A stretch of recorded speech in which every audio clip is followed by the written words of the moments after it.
Quay ra đây. Ba. Bát. Ba.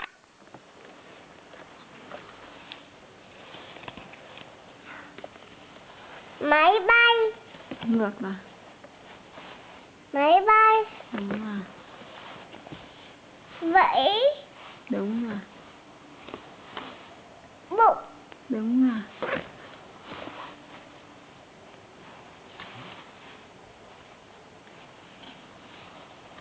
Ô. Đô. Đúng rồi. Khóc. Không phải. Hề. Nước. Nước. Ừ. Cười. Đâu mẹ xem nào. Mưa. Đâu. Cười này. Mưa Mưa. này. Đúng rồi. Giường. Đâu, quay ra đây mẹ xem. Đúng rồi. Nào, tiếp nào. Mệt. Đúng rồi, tiếp nào. Đắt. Đúng rồi. Đây. Đắt. Đúng rồi. Chữ này chưa đọc. Bát. Đã đọc đâu. Đây cơ mà. Bát. Đĩa. Đĩa. Ừ. Đây. Điện. Đúng rồi. Chú. Cốc. Đây là chân. Chân. Đây xem Cốc. nào. Cốc. Cốc. Đúng rồi. Cốc. Ừ. Ngôi sao. Ông mặt trời. Bếp. Không phải. Dép. Đúng rồi. Nhặt. Nhặt. Đúng rồi. Kem. Kem. Cam. Đúng rồi. Cốc. Cốc. Cốc. Đâu. Cốc. À, đằng sau là cái cốc, đằng trước là gì? Chú. Đúng rồi. Ngoài. Con ngoài. Dây. Đúng rồi. Nhung. Nhung. Đúng rồi. Búp bê. Đúng rồi. Đai. Đây.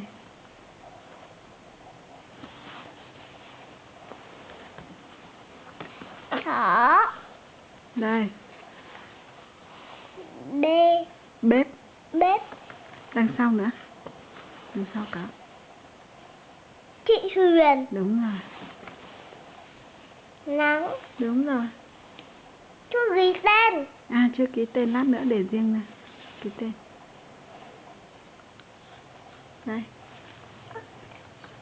À không ghi tên. Ừ. Ngoài. À bà. Không phải. À ngồi. Nhà. Nhà. Đúng rồi, nhà này.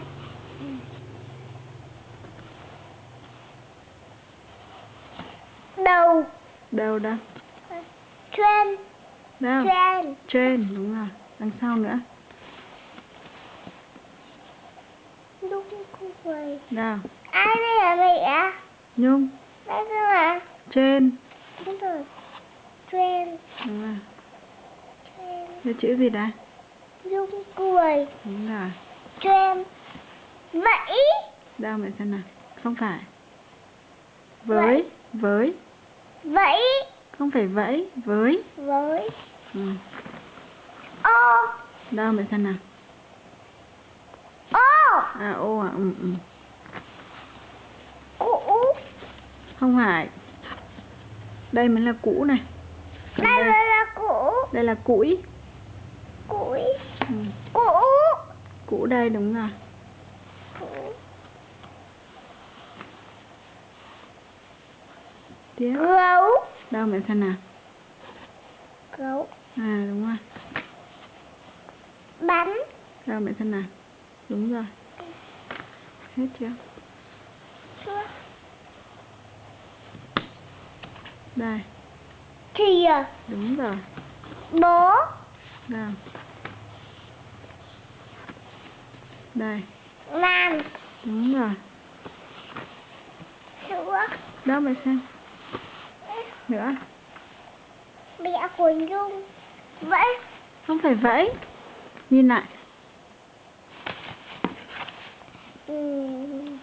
Nào, cái gì nào. Về. Lạnh. Lạnh. Ốc. Đây.